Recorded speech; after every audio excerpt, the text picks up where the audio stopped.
This is Rose from Shiny Ball Cakes, and I want to show you how I made my GOAT, G-O-A-T, greatest of all time cake in honor of the Super Bowl and Tom Brady. So I had my cake, I covered in ganache and used some modeling chocolate to make some ridges. Then I draped some fondant over it and carefully kind of moved the fondant into all the spaces to give it some shape. Carefully, and sometimes I use a little piece of fondant to do that. Then I used my sugar shaper tools to give it some texture and make it look hairy. I also used a toothpick, which gave me a little more of a sharp line, and also gave it a little more texture. So I just keep doing that, give it a lot of texture, and you'll see I have eye holes that are ready for the eyeballs later.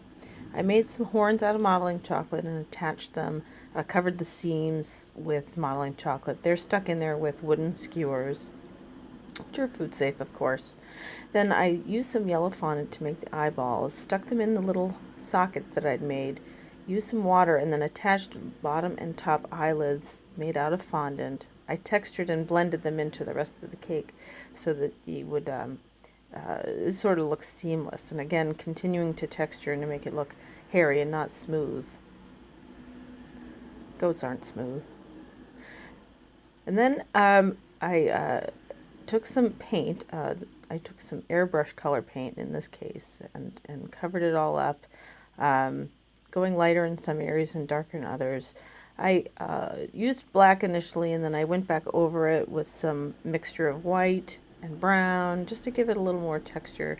This is kind of far away, but you can see that I changed the colors up a little bit just to give it some interest and depth. And then I used some navy to do the decorations on the jersey. I hand painted the numbers and used an edible marker to outline and do the Super Bowl logo as well because it was such a fine line. So that's it. And I used some green fondant on the backboard and made it look like a football field. You can see I put some shading on the horns, and that's my Tom Brady greatest of all time GOAT Super Bowl 53 cake. Enjoy!